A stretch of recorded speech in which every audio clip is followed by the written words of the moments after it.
ಸಾಯಿರಾಮ್. ಆತ್ಮೀಯ ವೀಕ್ಷಕ ಬಾಂಧವರಿಗೆಲ್ಲ ಇವತ್ತಿನ ಜೀವನಾಮೃತ ಕಾರ್ಯಕ್ರಮಕ್ಕೆ ಸ್ವಾಗತ ಸುಸ್ವಾಗತ.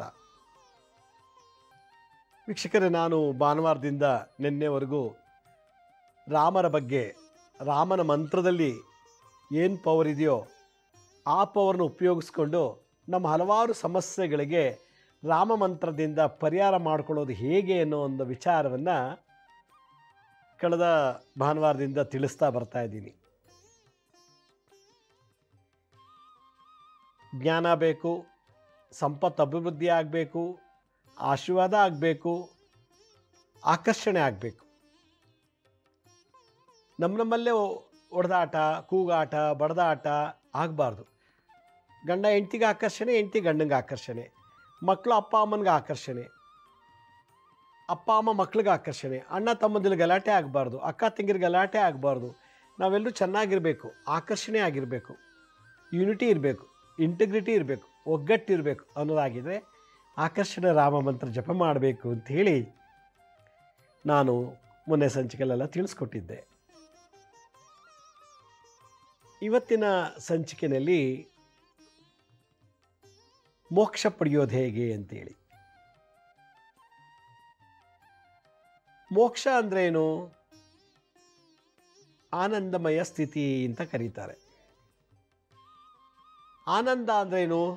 ಯಾವುದಕ್ಕೂ ಕೊರತೆ ಇಲ್ಲ, ಅದಕ್ಕೆ ಆನಂದ. ಊಟಕ್ಕೆ ಕೊರತೆ ಇಲ್ಲ, ನಿದ್ದೆ ಕೊರತೆ ಇಲ್ಲ, ಆಸ್ತಿ ಸಂಪತ್ತಿಗೆ ಕೊರತೆ ಇಲ್ಲ, ಆಯುಷಿಗೆ ಕೊರತೆ ಇಲ್ಲ, ಆರೋಗ್ಯಕ್ಕೆ ಕೊರತೆ ಇಲ್ಲದೆ ಇರೋದಕ್ಕೆ ಮೋಕ್ಷ ಅಂತ ಕರೀತಾರೆ. ಇದು ನನ್ನ ಅನುಭವದ ಮಾತು. ಮೋಕ್ಷಕ್ಕೆ ಹಲವಾರು ಅರ್ಥಗಳಿದೆ. ಲಿಬರೇಷನ್, ಸಾಲ್ವೇಷನ್ ಅಂತೆಲ್ಲ ಕರೀತಾರೆ. ಮೋಕ್ಷ ಅಂದರೆ ತೃಪ್ತಿಯಾಗಿರುವಂಥ ಒಂದು ಸ್ಥಿತಿ.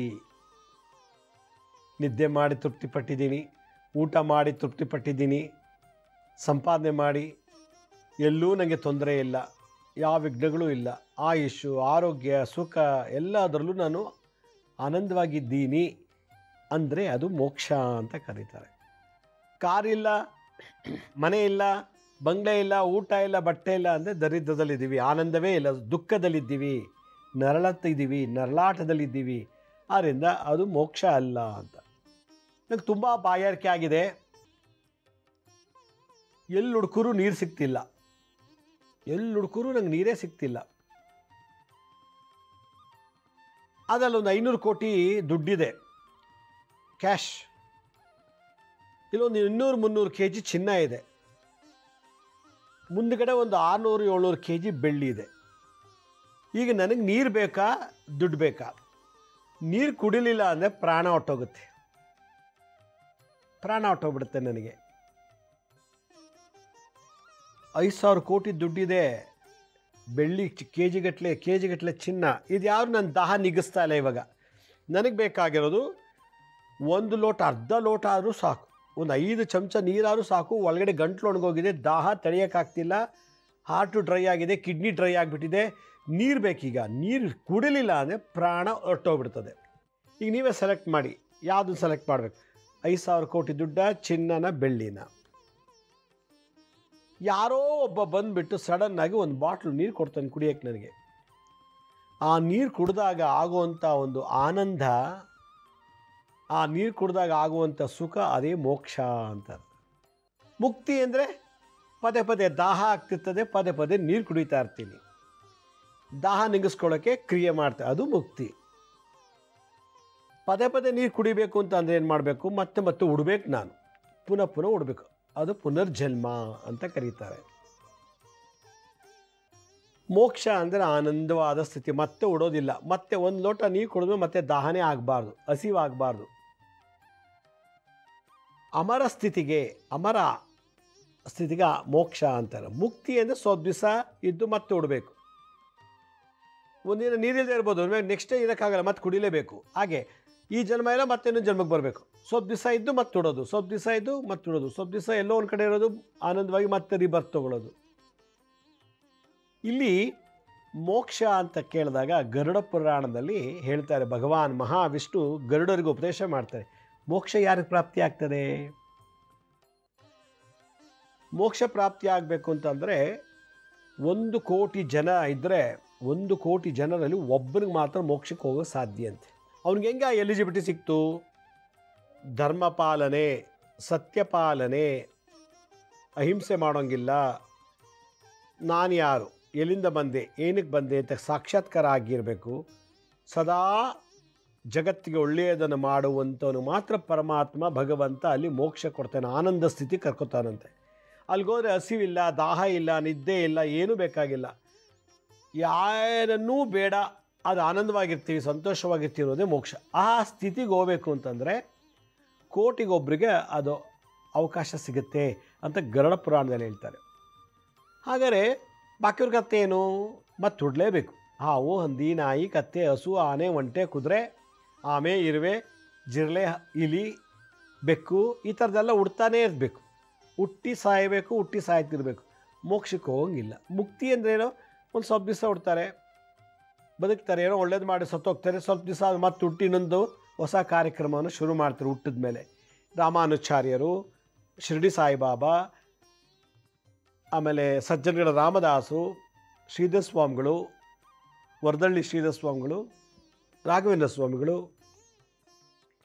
ಮುಂಚೆ ಹುಟ್ಟಿದ್ರು, ಏನೋ ಮಾಡಿದರು, ಮತ್ತೆ ಅವ್ರು ಒಳ್ಳೆ ಮಾಡೋ ಕರ್ಕೊ ಮತ್ತೆ ಭಗವಂತ ಅವನು ಮತ್ತೆ ರೀಸೆಂಟ್ ಮಾಡ್ತಾನೆ, ಕೇಳಿಸ್ತಾನೆ, ಹೋಗಿ ಧರ್ಮ ಸಂಸ್ಥಾಪನೆ ಮಾಡು, ಜಗತ್ತಿಗೆ ಒಳ್ಳೆಯದನ್ನು ಮಾಡು, ಜನಗೆ ಒಳ್ಳೆಯದು ಉಪದೇಶ ಮಾಡು, ಒಳ್ಳೆ ಸನ್ಮಾರ್ಗದಲ್ಲಿ ತರ್ಕೊಳ್ಳುವಂಥ ಒಂದು ಮಾಡು ಅಂತೇಳಿ ಯೇಸು ಕ್ರಿಸ್ತ, ಬೈಗಂಬರ್, ಬುದ್ಧ, ಗುರುನಾನಕ್ ಇವರೆಲ್ಲ ಮತ್ತೆ ಮೋಕ್ಷಕ್ಕೆ ಹೋಗಿ ಮತ್ತೆ ಮುಕ್ತಿಗೆ ಬರ್ತಾ ಇರ್ತಾರೆ. ಮೋಕ್ಷ ಅನ್ನೋದನ್ನು ಎರಡು ಅರ್ಥದಲ್ಲಿ ಅರ್ಥೈಸಿದ್ದೀನಿ ನಾನು. ಒಂದು ಭಗವಂತನ ಸಾನ್ನಿಧ್ಯದಲ್ಲಿ ಹೋಗಿ ಇರೋ ಜಾಗಕ್ಕೆ ಮೋಕ್ಷ ಅಂತಾರೆ, ಇನ್ನೊಂದು ಆನಂದ ಸುಖವಾಗಿರೋದಕ್ಕೆ ಅಂತ. ಮೊನ್ನೆ ಯಾರೋ ಒಬ್ಬರು ಆಕ್ಸಿಡೆಂಟ್ ಆಯಿತು ಪಾಪ. ಆಕ್ಸಿಡೆಂಟಾಗಿ ಅವ್ರಿಗೆ ಎದ್ದು ನಡೆಯೋಕ್ಕಾಗ್ತಿಲ್ಲ, ಉಸಿರಾಟ ಮಾಡೋಕ್ಕಾಗ್ತಿಲ್ಲ. ಇದಕ್ಕಿದ್ದಾಗ ಅವ್ರಿಗೆ ಹೋಗ್ತಾ ಹೋಗ್ತಾ ಏನು ನೆನಪಿನ ಶಕ್ತಿ ಕಮ್ಮಿ ಆಗ್ತಾ ಬರ್ತಾ ಇದೆ. ಎದುರುಗಡೆ ಯಾರೋ ನಿಂತು ಕೂಡ ಅವ್ರು ಗುರುತಿಸ್ತಾ ಇಲ್ಲ, ಬಟ್ ಜೀವ ಇದೆ. ಬಟ್ ಅವ್ರಿಗೆ ಗೊತ್ತಾಗ್ತಿದೆ ನನಗೆ ಆಕ್ಸಿಡೆಂಟ್ ಆಗಿದೆ, ಎದ್ದು ಕೂರೋಕ್ಕಾಗ್ತಿಲ್ಲ, ಮತ್ತು ನಾನು ಮಾತಾಡೋಕ್ಕಾಗ್ತಿಲ್ಲ ಅಂತೇಳಿ. ಜ್ಞಾನ ಇದೆ, ಮಾತಾಡೋಕ್ಕಾಗ್ತಿಲ್ಲ, ಗುರುತಿಸ್ತಾರೆ, ಆದರೆ ಏನು ಹೇಳಬೇಕು ಅಂತ ಗೊತ್ತಾಗ್ತಿಲ್ಲ. ಆ ಲೆವೆಲಿಗೆ ಹೋಗ್ಬಿಟ್ಟಿದೆ ಆಕ್ಸಿಡೆಂಟಾಗಿ. ಅಲ್ಲಿ ಹೋಗ್ಬಿಟ್ಟು ನಾನು ಒಂದು 10 ಮೂಟೆ ದುಡ್ಡು, 1,00,000 ಕೋಟಿ ದುಡ್ಡು ತೊಗೊಂಡೋಗಿ ಕೊಟ್ಬಿಟ್ಟು ಬೇಗ ಹುಷಾರಾಗಿರಿ ನೀವು ಅಂತ ಅಂದರೆ ಅವ್ರು ದುಡ್ಡು ಮುಟ್ಟಿದ ತಕ್ಷಣ ಹುಷಾರಾಗಿಬಿಡ್ತಾರಾ? ಒಂದು ದಪ್ಪ ಚಿನ್ನದ ಗಟ್ಟಿ ತೊಗೊಂಡೋಗಿ ಕೊಟ್ಬಿಟ್ಟು ತೊಗೊಳ್ಳಿ ಬೇಗ ಹುಷಾರಾಗಲಿ, ಕಂಗ್ರ್ಯಾಚುಲೇಷನ್, ಆಲ್ ದ ಬೆಸ್ಟ್, ದೇವ್ರಿಗೆ ಒಳ್ಳೆ ಆರೋಗ್ಯ ಕೊಡಿತ ಚಿನ್ನದ ಗಟ್ಟಿ ಕೊಟ್ಟರೆ ಹುಷಾರಾಗ್ತಾರಾ? ಬೆಳ್ಳಿ ಒಂದು ಇಟ್ಕೆ ತೊಗೊಂಡೋಗಿ ಕೊಟ್ಟರೆ ಅವ್ರಿಗೆ ಹುಷಾರಾಗ್ತಾರಾ? ಆ ಸ್ಥಿತಿಯಲ್ಲಿ ಹಾಸಿಗೆ ಮೇಲೆ ಮಲಗಿದ್ದಾರೆ, ಅವ್ರಿಗೆ ಒಂದು 500ಕ್ಕೆ ಜಮೀನು ರಿಜಿಸ್ಟ್ರೇಷನ್ ಮಾಡಿಕೊಟ್ಬಿಡ್ತೀನಿ, ಒಂದು 10 ಮನೆ ರಿಜಿಸ್ಟ್ರೇಷನ್ ಮಾಡಿಕೊಟ್ಬಿಡ್ತೀನಿ, ಹುಷಾರಾಗಿಬಿಡ್ತಾರಾ? ಇಲ್ಲ, ಅವರಿಗೆ ನರಕದಲ್ಲಿದ್ದಾರೆ, ಆಕ್ಸಿಡೆಂಟಾಗಿ ನರಳ್ತಾ ಇದ್ದಾರೆ, ನರಕದಲ್ಲಿದ್ದಾರೆ. ಅವರು ಆನಂದವಾಗಿರಬೇಕು, ಸುಖವಾಗಿರಬೇಕು ಅಂದರೆ ಏನು ಮಾಡಬೇಕು? ಅವರಿಗೆ ಔಷಧಿ ಕೊಡಬೇಕು. ದುಡ್ಡಲ್ಲ, ಚಿನ್ನದ ಗಟ್ಟಿ ಅಲ್ಲ, ಬೆಳ್ಳಿ ಗಟ್ಟಿ ಅಲ್ಲ, ಅಥವಾ 500 ಎಕರೆ ಜಮೀನು, ಒಂದು 50 ಮನೆ ಅಲ್ಲ. ಅವ್ರಿಗೇನೇ ಕೊಟ್ಟರಿಗೆ ಅಲ್ಲಿ ಬೇಕಾಗಿಲ್ಲ. ಅವ್ರಿಗೆ ಗೊತ್ತಾಗ್ತಿಲ್ಲ ಏನು ಮಾಡ್ತಾ ಇದ್ದೀನಿ, ಏನಾಗ್ತಿದೆ, ನನಗೆ ಯಾರು ಏನು ಕೊಡ್ತಾ ಇದ್ದಾರೆ ಅಂತ. ಆ ಲೆವೆಲ್ಗೆ ಹೋಗ್ಬಿಟ್ಟಿದೆ. ನರಕದಲ್ಲಿ ನಡೀತಿದ್ದಾರೆ, ಆಸ್ಪತ್ರೆಯಲ್ಲಿ ನರಕದಲ್ಲಿರ್ತಾರೆ. ಅವರು ತೊಗೊಂಡೋಗ್ಬಿಟ್ಟು ಆಪ್ರೇಷನ್ ಥಿಯೇಟ್ರಲ್ಲಿ ಹಾಕಿದ್ದಾರೆ. ಈಗ ಆಪ್ರೇಷನ್ ಥಿಯೇಟ್ರಲ್ಲಿ ಆಪ್ರೇಷನ್ ಮಾಡಿ, ಅದೊಂದು ದೊಡ್ಡ ನರಕ. ಗ್ಯಾರಂಟಿ ವಾರಂಟಿ ಇಲ್ಲ, ವಾಪಸ್ ಬರ್ತೀನಿ ಅಂತ. ಅಲ್ಲೊಂದು ನರಕ. ಬೆಡ್ ಮೇಲೆ ಒಂದು 2 ದಿನ ನರಳಿದೆ ಐಸಿಯುನಲ್ಲಿ. ಆಪ್ರೇಷನ್ ಥಿಯೇಟ್ರಿಗೆ ಹಾಕಿ ಈಗ ಆಪ್ರೇಷನ್ ಶುರು ಮಾಡ್ತಾರೆ. 4 to 6 hours ಆಪ್ರೇಷನ್ನು. ಅಲ್ಲೊಂಥರ ಗೆದ್ದರೆ ಓಕೆ, ಸೋತೋದ್ರೆ ಸತ್ತೋಗ್ತೀನಿ ಆಪ್ರೇಷನಲ್ಲಿ. ಈಗ ಇದೆಲ್ಲ ಬೇಕಾ? ಚಿನ್ನದ ಗಟ್ಟಿ, ಬೆಳ್ಳಿ ಗಟ್ಟಿ, 5,000 ಕೋಟಿ ದುಡ್ಡು ಎಲ್ಲ ಇಲ್ಲ. ಈಗ ಅವನಿಗೆ ಪ್ರಾಣ ಭಿಕ್ಷೆ ಕೊಟ್ಟು ಅವನು ಹುಷಾರಾಗಿ ಮಾತಾಡೋ ಥರ ಆಗಿ, ಎತ್ತು ಕೂತ್ಕೊಳ್ಳೋ ಥರ ಆಗಿ, ಓಡಾಡೋ ಥರ ಆಯಿತು ಅಂದರೆ ಅವನಿಗೆ ಮೋಕ್ಷ ಸಿಕ್ತು ಅಂತ, ಆನಂದ ಸಿಕ್ತು ಅಂತ ಅರ್ಥ. ಆಕ್ಸಿಡೆಂಟ್ ಆದವನಿಗೆ ಆನಂದ ಸಿಗಬೇಕು. ಹೊಟ್ಟೆಗೆ ಊಟ ಇಲ್ಲದೆ ನರಳ್ತಿರ್ತಾರೆ, ಒಂದು ತುತ್ತು, ಒಂದು ಬ್ರೆಡ್ಡು, ಒಂದು ಸಣ್ಣದೊಂದು ಚಿಕ್ಕದೊಂದು ಪೀಸ್ ರೊಟ್ಟಿ ಚಪಾತಿ ಕೊಟ್ಟರೆ ಅವನಿಗೆ ಮೋಕ್ಷ ಸಿಕ್ತಂಗೆ. ಯಾಕೆ? ಹಸಿವಿನಿಗೋಯ್ತು. ನರಳ್ತಿದ್ದವನು ಹಾಸ್ಪಿಟಲ್ ನರಟಿಗೆ ಎದ್ದು ಓಡಾಡೋಂಗಾದ, ಅವನಿಗೆ ಮೋಕ್ಷ ಸಿಕ್ತು. ಇನ್ನೇನು ನೇಣಾಕೋಬೇಕು ಅನ್ನುವಾಗ ಯಾರೋ ಬಂದು ತಪ್ಪಿಸಿದ್ರು, ಅವನು ಮೋಕ್ಷ ಸಿಕ್ತು. ಹೀಗೆ ದಾಹ, ಮರುಭೂಮಿಲಿದ್ದೀನಿ, ನೀರು ಸಿಗ್ದಿರೋ ಜಾಗದಲ್ಲಿದ್ದೀನಿ, ಕಾಡಲ್ಲಿ ನೀರಿಲ್ಲ, ನೀರು ಸಿಕ್ಬಿಟ್ರೆ ಅದೇ ನಂಗೆ ಮೋಕ್ಷ. ಅಂದರೆ ನೀರಿನ ಸಂಕಟದಿಂದ ಬಿಡುಗಡೆ ಆಯಿತು, ಆಪ್ರೇಷನ್ ಮಾಡಿ ರೋಗದಿಂದ ಬಿಡುಗಡೆ ಆಯಿತು, ಹಸಿವಿನಿಂದ ಬಿಡುಗಡೆ ಆದೆ, ಅದೇ ಮೋಕ್ಷ. ಹೀಗೆ ಸಾಲ್ವೇಷನ್ ಅಂದರೆ ಮೋಕ್ಷ ಯಾವುದೋ ಸಮಯದಲ್ಲಿ ನಾವು ಆಪತ್ಕಾಲದಲ್ಲಿ ಆಕ್ಸಿಡೆಂಟಾಗಿ ನರಳ್ತಾ ಇರ್ತೀವಿ, ರೋಗದಲ್ಲಿ ನರಳ್ತಾ ಇರ್ತೀವಿ, ರೋಗದಿಂದ ಬಿಡುಗಡೆಯಾಗಿ ಆರೋಗ್ಯಕ್ಕೆ ಬರ್ತೀವಲ್ಲ, ಆರೋಗ್ಯವಾಗಿದ್ದೀನಿ ಅನ್ನೋದೇ ಒಂದು ಮೋಕ್ಷ. ಮತ್ತೆ ರೋಗ ಬರ್ಬೋದು, ಮತ್ತೆ ಆಕ್ಸಿಡೆಂಟ್ ಆಗ್ಬೋದು, ಅದು ಮುಕ್ತಿ. ಪದೇ ಪದೇ ಆಗ್ತಿರ್ಬೋದು, ಹೋಗ್ತೀವಿ ಆರೋಗ್ಯವಾಗಿರ್ತೀವಿ, ಮತ್ತು ರೋಗಕ್ಕೆ ತುತ್ತಾಗ್ತೀವಿ. ಚೆನ್ನಾಗಿದ್ವಿ, ಆಕ್ಸಿಡೆಂಟ್ ಆಯಿತು, ರಿಪೇರಿ ಮಾಡಿಸ್ಕೊಂಡೆ, ಹಾಸ್ಪಿಟ್ಲಿಗೆ ಹೋಗಿ ಮತ್ತೆ ಆಕ್ಸಿಡೆಂಟ್ ಆಯಿತು. ಸೊ ಈ ರೀತಿ ಜನನ ಮರಣ ಬಂಧದಿಂದ ಬಿಡುಗಡೆ ಆಗಬೇಕು. ನಾವು ಆಕ್ಸಿಡೆಂಟಿಂದ ಬಿಡುಗಡೆ ಆಗಿ ಚೆನ್ನಾಗಿ ಬರಬೇಕು, ಹಸುವಿನಿಂದ ಬಿಡುಗಡೆ ಆಗಬೇಕು, ದಾಹದಿಂದ ಬಿಡುಗಡೆ ಆಗಬೇಕು, ನನ್ನ ಸಾಲಬಾಧೆಯಿಂದ ಬಿಡುಗಡೆ ಆಗಬೇಕು, ನನ್ನ ಶತ್ರುಗಳಿಂದ ಬಿಡುಗಡೆ ಆಗಬೇಕು. ಎಲ್ಲಿಂದ ನೀವು ಬಿಡುಗಡೆ ಆಗ್ತಿರೋ, ಆನಂದವಾಗಿರ್ತಿರೋ, ಅದಕ್ಕೆ ಮೋಕ್ಷ ಅಂತ ಹೇಳ್ತಾರೆ. ಬಟ್ ಮತ್ತೆ ಶತ್ರು ಇರೋಲ್ವಾ? ಸಿಗ್ಬೋದು, ಮುಂದೆ ವರ್ಷಕ್ಕೆ ಶತ್ರು ಉಟ್ಕೋಬೋದು, ಇನ್ನು 5 ವರ್ಷ ಶತ್ರು ಬರ್ಬೋದು. ಹಾಗಾದ್ರೆ ಇವತ್ತೊಂದು ದಿವಸ ತಿಂದುಬಿಟ್ರೆ ಹಸಿವು ಆಗೋದಿಲ್ವಾ? ನಾಳೆ ಬದುಕಬೇಕಾದ್ರೆ ಹಸಿವು ಆಗುತ್ತೆ. ಇವತ್ತಿನ ಹಸಿವು ಬಿಡುಗಡೆ ಆಯಿತು, ಇವತ್ತಿನ ಹಸಿವು ಬಿಡುಗಡೆ ಆಯಿತು, ನಾಳೆ ದಾಹ ಆಗಲ್ವಾ? ಆಗುತ್ತೆ. ನೀರು ಕುಡಿತಾನೆ ಇರ್ಬೇಕು ನಾಳೆಗೂ. ಇವತ್ತಿಗೆ ದಾಹ ಬಿಡುಗಡೆ ಆಯಿತು, ಇವತ್ತಿಗೆ ಆ್ಯಕ್ಷನ್ನಿಂದ ಬಿಡುಗಡೆ ಆದೆ, ಇವತ್ತಿಗೆ ಸಾಲಬಾಧೆಯಿಂದ ಬಿಡುಗಡೆ ಆದೆ, ಇವತ್ತಿಗೆ ನನಗೆ ರೋಗದಿಂದ ಬಿಡುಗಡೆ ಆದೆ. ಈ ಬಿಡುಗಡೆ ಆದೆ ಅಂತ ಏನು ಹೇಳ್ತಾರೆ, ಅದಕ್ಕೆ ಮೋಕ್ಷ ಅಂತ. ಒಂದು ಸುಖ ಸ್ಥಿತಿ, ಆನಂದ ಸ್ಥಿತಿ. ಇದನ್ನು ನಾವು ಪಡಿಬೇಕು ಅಂದರೆ ಭಾಳ ಕಷ್ಟ. ಒಂದು, ಯಾವಾಗ ನಮಗೆ ಆಕ್ಸಿಡೆಂಟ್ ಆಗುತ್ತೋ, ಸ್ನಾನ ಮಾಡೋ ಬಚ್ಚ ಮೇಲೆ ಬಿದ್ದೋಗ್ಬೋದು, ಅಲ್ಲಿ ಆಕ್ಸಿಡೆಂಟ್ ಆಗ್ಬೋದು. ಅಡುಗೆ ಮಾಡುವಾಗ ಶಾರ್ಟ್ ಸರ್ಕ್ಯೂಟ್ ಆಗಿಲ್ಲ, ಗ್ಯಾಸ್ ಸಿಲಿಂಡರ್ ಬ್ಲಾಸ್ಟ್ ಆಗ್ಬೋದು. ಶಾಪಿಂಗ್ ಹೋಗುವಾಗ, ಪ್ರಯಾಣ ಮಾಡುವಾಗ, train, flight, bus, car accident ಆಗ್ಬೋದು. ವಾಸಿ ಆಗದಿರೋ ಕಾಯಿಲೆ ಬರ್ಬೋದು, ಕಳ್ಳತನ ಆಗ್ಬೋದು, ಸಾಲಬಾಧೆ ಆಗ್ಬೋದು. ಹೀಗೆ ಹಲವಾರು ಸಂಕಟಗಳಿಂದ ಬಿಡುಗಡೆ ಆಗ್ತಾ ಇದ್ದೀವಿ ಅಂದರೆ ಮೋಕ್ಷಕ್ಕೆ ಹೋಗ್ತಾ ಇದ್ದೀವಿ ಅಂತ. ನಾವು ಇವತ್ತಿನ ದಿವಸ ಮೋಕ್ಷ ಪ್ರಾಪ್ತಿಗಾಗಿ ಹೋರಾಟ ಮಾಡಬೇಕು. ಕಷ್ಟದಿಂದ ಬಿಡುಗಡೆ ಆಗುತ್ತಾ ಇದ್ದಾನೆ ಅಂದರೆ ಮೋಕ್ಷಕ್ಕೆ ಹೋಗ್ತಾ ಇದ್ದಾನೆ ಅಂತ ಅರ್ಥ. ಮೋಕ್ಷಕ್ಕೆ ಹಲವಾರು ಅರ್ಥಗಳಿದೆ. ನಾನೀಗ ಆಧುನಿಕ ಜೀವನದಲ್ಲಿ, ಇವತ್ತಿನ ಈ ಕಂಪ್ಯೂಟರ್ ಯುಗದಲ್ಲಿ, ದೊಡ್ಡ ಸುನಾಮಿ ಬಂತು, ಊರೇ ಕೊಚ್ಕೊಂಡು ಹೋಗ್ತಾ ಇದೆ, ನಾನು ಕೊಚ್ಕೊಂಡು ಹೋಗ್ತಾ ಇದ್ದೀನಿ, ಎಲ್ಲೋ ಒಂದು ಕಡೆ ಸಿಕ್ಕಾಕೊಂಡು ಬದುಕೊಂಬಿಟ್ಟೆ, ಅದು ಮೋಕ್ಷ. ಪ್ರಾಣಾಪಾಯದಿಂದ ಬಿಡುಗಡೆ ಆದೆ. ಏನು ಭೂಕಂಪ ಆಗಿ ಇಡೀ ಬಿಲ್ಡಿಂಗ್ಗೆ ಬೀಳ್ತಾ ಇದೆ, ನಾನು 4ನೇ ಫ್ಲೋರಲ್ಲಿದ್ದೀನಿ, ದಡ್ಡಂತ ಬಿದ್ದೆ, ಆದರೆ ನನ್ನ ಮೇಲೆ ಏನೂ ಬಿದ್ದಿಲ್ಲ, ನನಗೇನೂ ಆಗಿಲ್ಲ, ಬದುಕಿಬಿಟ್ಟೆ. ಆ ಭೂಕಂಪದಿಂದ ಬಿಡುಗಡೆ ಆದೆ, ಅದೇ ಮೋಕ್ಷ. ವಿಷ ಕುಡಿದ್ಬಿಟ್ಟಿದ್ದೀನಿ, ಬದುಕಬೇಕು ಆಸೆ ಇದೆ, ವಿಷ ಕುಡಿದ್ಬಿಟ್ಟಿದ್ದೀನಿ, ಆ ವಿಷ ತೆಗೆದು ಮತ್ತೆ ಬದುಕಿಸಿದ್ನಲ್ಲ, ಅದೇ ಮೋಕ್ಷ. ಜನನ ಮರಣದಿಂದ ಬಿಡುಗಡೆ ಆದಂಥ, ಜನನ ಮರಣ ಮಧ್ಯೆ ಯಾವುದೇ ತೊಂದರೆ ಬರ್ಬೋದು, ಆಕ್ಸಿಡೆಂಟ್ ಆಗ್ಬೋದು, ಭೂಕಂಪ ಆಗ್ಬೋದು, ಏನೇ ಇರ್ಬೋದು. ಬಿಡುಗಡೆ ಆಗಿ ಸುಖ ಅನುಭವಿಸ್ತೀವಲ್ಲ, ಆನಂದ ಸ್ಥಿತಿಗೆ ಹೋಗ್ತೀವಲ್ಲ, ಅದೇ ಮೋಕ್ಷ. ಇದು ನಾವು ಮನೆ ಬಿಟ್ಟು ಹೋದ್ಮೇಲೆ, ಆಫೀಸ್ಗೆ ವ್ಯಾಪಾರ ಮಾಡೋಕ್ಕಿಂತ ಮನೆ ಬಿಟ್ಟು ಹೋದ್ಮೇಲೆ ಏನಾಗುತ್ತೋ ಗೊತ್ತಿಲ್ಲ. ರಸ್ತೆಯಲ್ಲಿ ವಾಪಸ್ ಮನೆ ಬರ್ತೀವಿ ಅಂತ ಗ್ಯಾರಂಟಿ ಇಲ್ಲ, ಮನೆಗೆ ಬಂದರೂ ಕೂಡ ನಾಳೆ ಬೆಳಗ್ಗೆ ಎದ್ದೋಳ್ತೀವಿ ಅಂತ ಗ್ಯಾರಂಟಿ ಇಲ್ಲ. ಮಲಗಿದ್ದಾಗಲೇ ಪ್ರಾಣ ಹೋಗ್ಬೋದು, ಆಫೀಸ್ ಮುಗಿಸ್ಕೊಂಬರ್ವಾಗಲೇ ಪ್ರಾಣ ಹೋಗ್ಬೋದು ಆಕ್ಸಿಡೆಂಟ್ ಆಗಲಿ, ವ್ಯಾಪಾರ ಮುಗಿಸ್ಕೊಂಡು ಮನೆ ಬರುವಾಗಲೇ ಆಕ್ಸಿಡೆಂಟ್ ಆಗಿ ಪ್ರಾಣ ಹೋಗ್ಬೋದು, ಊಟ ಮಾಡ್ತಿದ್ದಾಗಲೇ ಪ್ರಾಣ ಹೋಗ್ಬೋದು, ನಿದ್ದೆ ಮಾಡ್ತಿದ್ದಾಗಲೇ ಪ್ರಾಣ ಹೋಗ್ಬೋದು, ಬರೆಯುವಾಗ, ಸ್ನಾನ ಮಾಡುವಾಗ, ಕೂತಾಗ, ನಿಂತಾಗ, ಯಾವಾಗ ಬೇಕಾದ್ರೂ ಪ್ರಾಣ ಹೋಗ್ಬೋದು. ಅದರಿಂದ ನಮಗೆ ಒಳ್ಳೆಯ ಸಾವು ಬರಬೇಕು. ನಮ್ಮ ಸಾವು ಯಾರ ಮೇಲೂ ಡಿಪೆಂಡ್ ಆಗಬಾರ್ದು. ಮನ್ಸು ಮೇಲೆ ಮಲ್ಕೊಂಡು ಅಲ್ಲೇ ಮಲಮೂತ್ರ ಮಾಡೋದು, 6 ವರ್ಷದಿಂದ ಮನ್ಸು ಮೇಲೆ ಮಲಗಿದ್ರೆ ಪ್ರಾಣ ಹೋಗಿಲ್ಲ. ನನ್ನ ಸಾವು ಅಥವಾ ನಾನು ಮಗ, ಸೊಸೆ, ಮೊಮ್ಮಕ್ಳ ಮೇಲೆ ಡಿಪೆಂಡ್ ಆಗಿದ್ದೀನಿ ಅಂತ ಅರ್ಥ. ಯಾಕಂದರೆ ಎಲ್ಲ ಅವ್ರ ಮೇಲೆ ಡಿಪೆಂಡ್ ಆಗಿ ಎದ್ದು ಕೂರೋಕ್ಕಾಗಲ್ಲ, ಟಾಯ್ಲೆಟ್ಗೆ ಹೋಗೆಲ್ಲ ಅವರೇ ಮಾಡಿಸ್ಬೇಕು. ಬದುಕಿದ್ದು ಏನು ಲಾಭ ಇಲ್ಲ. ಬೆಡ್ ಮೇಲೆ ಮಲ್ಕೊಂಡೆ ನರಕ ಯಾತನೆ. ಮೋಕ್ಷಕ್ಕೆ ಹೋಗ್ಬೇಕೀಗ, ಬಿಡುಗಡೆ ಆಗಬೇಕೀಗ.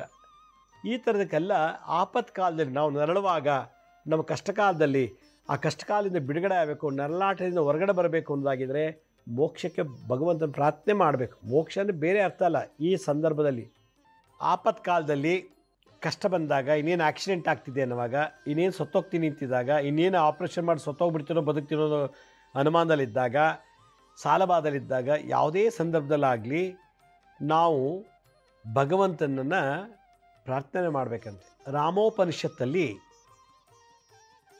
ಕಷ್ಟಕಾಲದಲ್ಲಿ ಇದ್ದಾಗ ರಾಮನನ್ನು ಧ್ಯಾನ ಮಾಡಿದರೆ ಆ ಕಷ್ಟ ಬಿಡುಗಡೆಯಾಗಿ ಮೋಕ್ಷ ಕೊಡ್ತಾನೆ, ಆನಂದ ಕೊಡ್ತಾನೆ, ಸುಖ ಕೊಡ್ತಾರೆ ಅಂತ ಹೇಳ್ತಾರೆ. ವಿಶ್ವಾಮಿತ್ರ ಋಷಿಗಳು ಇದ್ರ ಬಗ್ಗೆ ಭಾಳಷ್ಟು ರಿಸರ್ಚ್ ಮಾಡಿದಾರಂತೆ.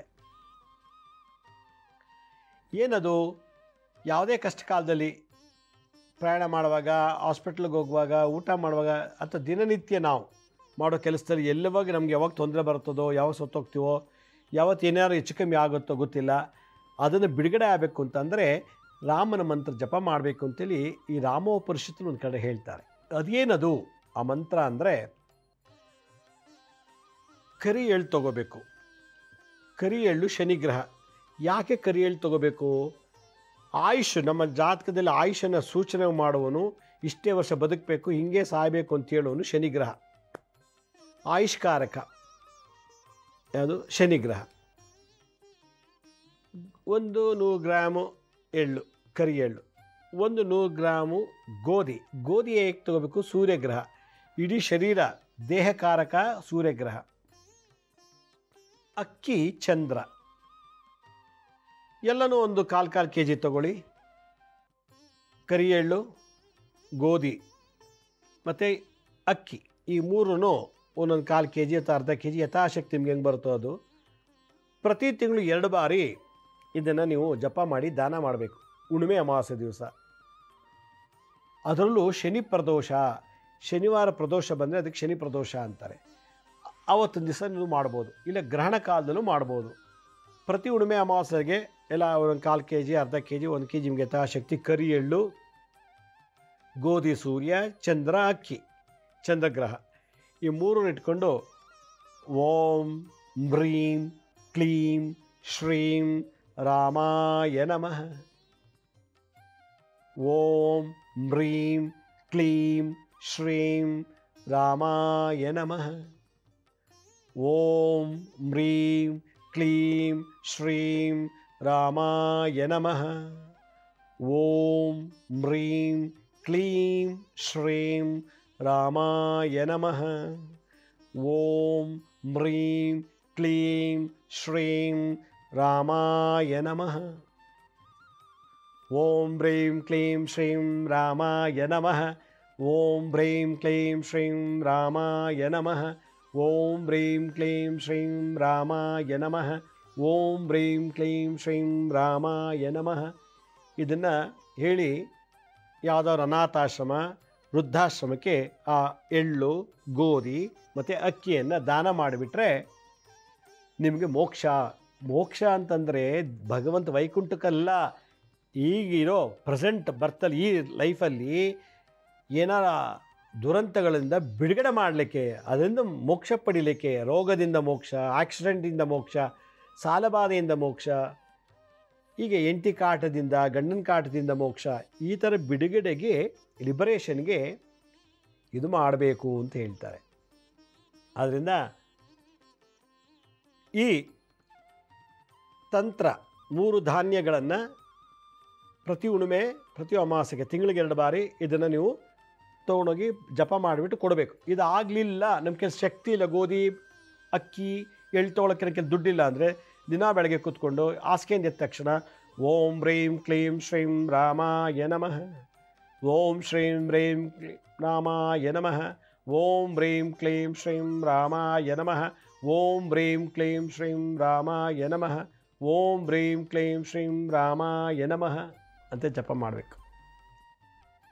ಇದು ಮಾಡ್ತಾ ಮಾಡ್ತಾ ಮಾಡ್ತಾ ಮಾಡ್ತಾ ನಿಮಗೆ ಆಕ್ಸಿಡೆಂಟ್ ಆಗೋಕ್ಕೆ ಬಿಡಲ್ಲ, ಕಷ್ಟ ಸಿಕ್ಕಾಕೊಳ್ಳೋಕೆ ಬಿಡಲ್ಲ, ಧನಹಾನಿ, ಮಾನಹಾನಿ, ಎಷ್ಟೋಯಿಂದ ನಮಗೆ ಮೋಕ್ಷಕ್ಕೆ ಸಿಗ್ತಾ ಇಲ್ಲ, ಆನಂದ ಸಿಗ್ತಾ ಇಲ್ಲ, ಸುಖ ಸಿಗ್ತಿಲ್ಲ. ಅದಕ್ಕೆ ಈ ಒಂದು ಮಂತ್ರದಿಂದ, ತಂತ್ರದಿಂದ ಮಾಡೋದ್ರಿಂದ ಏನಾಗುತ್ತೆ, ನಮಗೆ ಹಲವಾರು ತಾಪತ್ರಗಳಿಂದ ಬಿಡುಗಡೆ ಆಗಿಬಿಡ್ತೀವಿ, ಎಸ್ಕೇಪ್ ಆಗಿಬಿಡ್ತೀವಿ. ಶನಿ, ಸೂರ್ಯ, ಚಂದ್ರ, ಶನಿ 3ಕ್ಕೆ ಗೆದ್ದು ಶಾಂತಿ. ಯಾರಿಗೆ ಶನಿ ದಶ ಸೂರ್ಯ ಭಕ್ತಿ, ಶನಿ ದಶ ಚಂದ್ರ ಭಕ್ತಿ ಅಥವಾ ಸೂರ್ಯ ದಶ ಶನಿ ಭಕ್ತಿ ಈ ಥರದಲ್ಲಿ ನಡೆಯುವಾಗ ಇದನ್ನು ಮಾಡ್ತಾ ಇದ್ದರೆ ಒಳ್ಳೆಯದು. ಇದಂದರೆ ರೋಗಕ್ಕೆ ತುತ್ತಾಗ್ತಾರೆ, ಆಕ್ಸಿಡೆಂಟ್ಸ್ ಆಗ್ತದೆ, ಸಾಲ ಬಾಧೆ, ಡೈವರ್ಸ್ ಆಗ್ಬೋದು, ಇಲ್ಲ ಯಾವುದೋ ಒಂದು ಮನಸ್ಸಿನ ಸಂಕಟ, ದೇಹದ ರೋಗ ಬಾಧೆ, ಮನನಲ್ಲಿ ತಾಪತ್ರಗಳು. ಈ ಮೂರಕ್ಕೂ ಮ್ರೀಂ ಕ್ಲೈಂ ಶ್ರೀಂ ಅಂತ ಜಪ ಮಾಡಬೇಕು. ಈ ಥರ ಮಾಡೋದ್ರಿಂದ ನಮಗೆ ಮೋಕ್ಷ ಪ್ರಾಪ್ತಿ ಆಗ್ತದೆ ಅಂತ ಹೇಳ್ತಾರೆ. ಆದ್ದರಿಂದ ಈ ಒಂದು ವಿಶೇಷವಾದಂಥ ರಾಮಮಂತ್ರ ತಿಳಿಸ್ಕೊಟ್ಟಿದ್ದೀನಿ. ಇದನ್ನು ಪ್ರಾಕ್ಟೀಸ್ ಮಾಡಿ, ತಂತ್ರನೂ ಹೇಳ್ಕೊಟ್ಟಿದ್ದೀನಿ. ಇದು ಮಾಡ್ತಾ ಬನ್ನಿ, ನಿಮಗೆಲ್ಲರಿಗೂ ಒಳ್ಳೆಯದಾಗತ್ತೆ ಅಂತ ಹೇಳ್ತಾ, ನಮ್ಮ ಹಳೆ ಸಂಚಿಕೆಗಳಲ್ಲಿ ಯಾರು ನೋಡೋಕ್ಕಾಗಿಲ್ವೋ ಅವರು ನಮ್ಮ ಶಿರಡಿ ಸಾಯಿ ಭಿಕ್ಷಾ ಕೇಂದ್ರ ಹೆಲ್ತ್ ಸೈನ್ಸ್ ಅಂತ 2 ಯೂಟ್ಯೂಬ್ ಚಾನಲ್ ಇದೆ. ಇದ್ರ ಜೊತೆಗೆ SSBK ಜ್ಞಾನೋದಯ ಅಂತ ಒಂದು ಮ್ಯೂಸಿಕ್ ಚಾನಲ್ ಇದೆ. 3ಕ್ಕೂ ಸಬ್ಸ್ಕ್ರೈಬ್ ಮಾಡ್ಕೊಳ್ಳಿ. ಪಕ್ಕದಲ್ಲಿರೋ ಬೆಲ್ ಬಟನ್ ಪ್ರೆಸ್ ಮಾಡಿ, ನೋಡಾದ್ಮೇಲೆ ಲೈಕನ್ನು ಬಟನ್ ಪ್ರೆಸ್ ಮಾಡಿ. ಆಮೇಲೆ ಆ ಲಿಂಕನ್ನು ನಿಮ್ಮ ಬಂಧು ಮಿತ್ರರಿಗೆ ವಾಟ್ಸಪ್ ಮುಖಾಂತರ, ಇಮೇಲ್ ಮುಖಾಂತರ ಶೇರ್ ಮಾಡಿ.